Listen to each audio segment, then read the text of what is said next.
will be traditional games and integration strategies, relevant self-reported health domains in players with Parkinson's disease. And speaker will be Marlene Rosa. That comes from Portugal. Yes. A lot of Portugal scientists have been presenting in this conference. Sorry. Okay.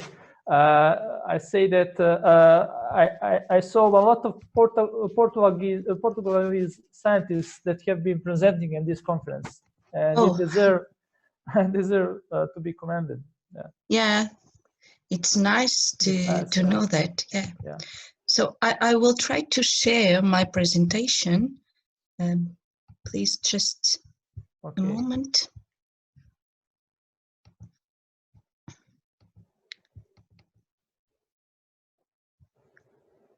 Are you seeing something? Yeah. Can you see the presentation? Yes. Yeah. Okay. So I will try to present something. There is a small project of a higher innovation project here in Portugal, which is called Agilidades, which is in English is agility, and we are trying to develop new games, and we are trying to implement these games as part of rehabilitation of chronic patients. So we are using recreative therapy strategies to increase the potential of rehabilitation of chronic patients and also of their families. So this is part of our work, and we are using traditional games. Specifically, we are using motion-based traditional games to increase the potential of rehabilitation in Parkinson's disease. And this is a small part of our work, so I will try to explain. I will try to explain this pilot study that we did with Parkinson's patients. So we know that Parkinson's disease affects a lot of domains of health in patients, and we also know that this disease causes high global burden, and this is a worry to our national health system. And we also know that multidimensional exercise are recommended in Parkinson's disease rehabilitation because this disease affects a lot of dimension, a lot of health dimensions, biopsychosocial health dimensions in the patient. So we are trying to develop these traditional games, and we are trying to adapt traditional games to the inability and to the disability of these patients. Games have been increasingly used as a rehabilitation strategy, exactly because games have this potential to integrate multidimensional health domains. And as while we are playing a game, we also can be fun and relax, which is something that is very important to this patient, because this helps patients to distract from the symptoms of the disease and from its burden. So this is very important to us. So the purpose of this pilot study is to describe the most relevant patient self-reported health domains after a program that we perform using traditional games and including one session with intergenerational dynamics that we are trying to explain a little bit of these 3 sessions that we did. So this is part of the work with Portuguese Parkinson Association So we have a very strong association that help patients with Parkinson's disease in Portugal. So we made some protocol to implement to these patients with the support of this association. So we include a convenient sampling that has been supported by these associations. There are community patients, so we don't want in this study inpatients, so patients that are institutionalization. So we make this kind of selection, and we also include patients with no severe cardiovascular disease, because this is important to ensure that we have security in the implementation of motion-based traditional games. We excluded patients with communication disability because we need that patients understand some kind of verbal instructions, and patients with severe cognitive disability we also excluded. We included patients with medium or slight cognitive disability. These are some images, because we have no time in this kind of presentation, we have no time to explain in detail what are these traditional games we use. But so this image, I think, is the best way to share with you what we did. So we implemented 3 sessions with traditional body motion games, and we use different circuits and challenge, and always we try to stimulate the work as a team. So we put together patients with Parkinson's disease, work as a team. Additional, we perform a session with intergenerational dynamics, and we invited children with 5 years old to play with patients with Parkinson's disease. Before these sessions, this intergenerational session, we make instruction session in school of these kids to explain what is Parkinson's disease and what we are expecting from him, so from each children, to help and support people with Parkinson's disease during session. So they are instructed, and this is a very important work, because in the intergenerational dynamics, during that, children are very worried about some questions like difficult to walk around or tremor. So this is very important, this kind of work.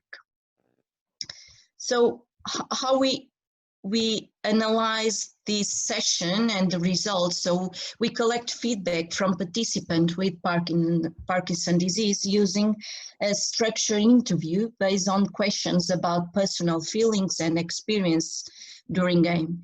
And we use a very well-recognized instrument from the World Health Organization, which is the International Classification of Functioning, Disability and Health, to classify and codify the codes that we find in the report of patients. These are some of the questions that we did at the end of the session. So did you like the activities? What were the biggest difficulties you felt? Did any of these games remind you of something you know? Have you learned anything new from these games? And these are our results. So we have 3 female and 6 male. We have ages between 64 and 78 years old. We have 3 cognitive slightly impairment people and 4 independent patients during walk. So these are this is a sign that we have different profiles, functional profiles, when we work with these patients. And games have this kind of importance because we can adapt games to this high difference between patients, and working as a team is a way to put the more independent patients working and helping the more dependent patients. So more than 15% of the codes we find in the interviews were about activity and participation related domains. So people talk about the importance of participation in recreation and leisure activities, and talk about relationships building skills, which is very important to this patient. We have a sentence in this slide that is an example of that. So we train a lot of things that we usually do in physiotherapy, but this has provided so much fun. We like it very much. We also find some codes about body structure and function. For example, most of them were about emotion things, emotion experience. When I was a kid, I've played a lot with my friends. It was very funny to play like that. I don't remember the last time I did it. It was very fun. It was an excellent opportunity to believe we can play with someone with the same problems as you. And we also find in a small percentage contextual factor domains. For example, we find some people that demonstrate positive attitudes towards the disease.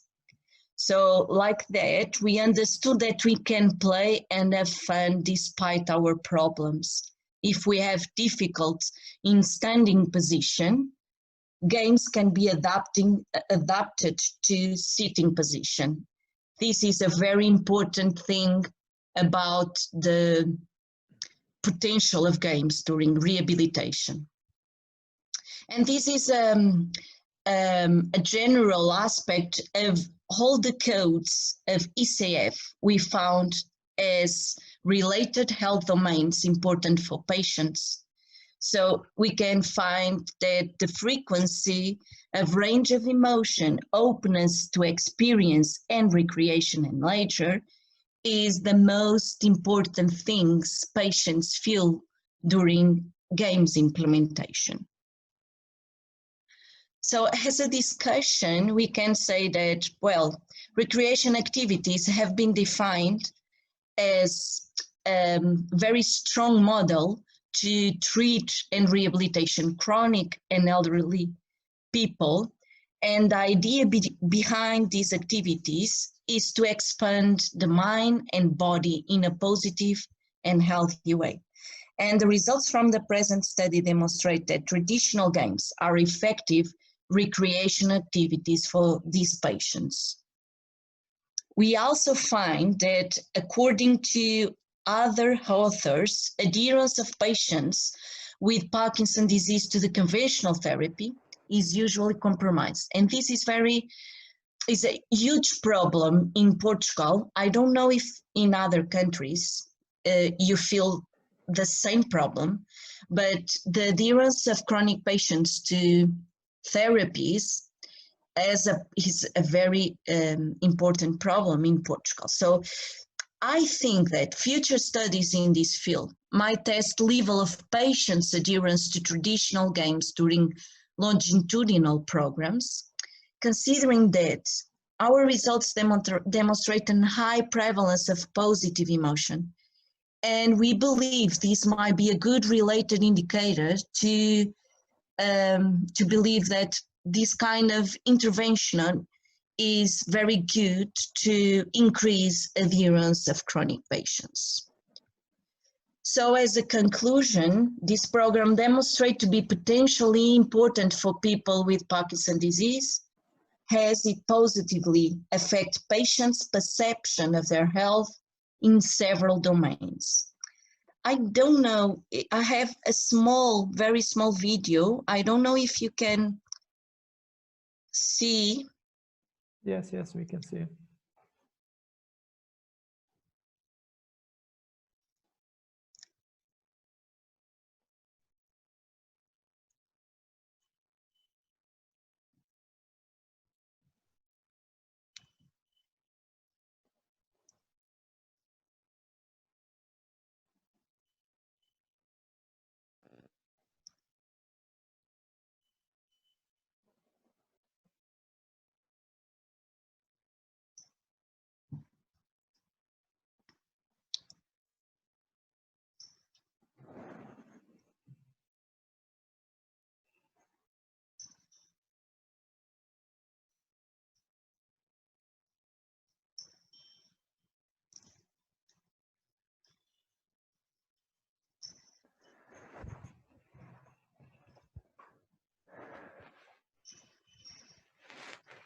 Generally interesting presentation.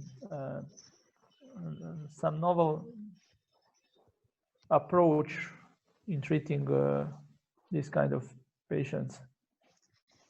Sorry? I say that's a very interesting presentation, and this novel methodology in treating these persons with these disabilities. Yeah, in Portugal is a very innovative way of working with this kind of patients, and we are feeling some kind of difficulties because these are community programs, and we need that this kind of patients go out from their homes, and it's not very easy, but I think when we implemented these pilot sessions, they start to believe in the potential of this recreation therapy, and this is a stimulus to move themselves. And in this image, you see another thing that is very important. So we have caregivers working with their husband, or caregivers working with their wife, and they do not usually have these kind of moments. So the caregivers only take care of these people. Yeah, so this is very good. Okay. Do we have some question for Professor Rosa?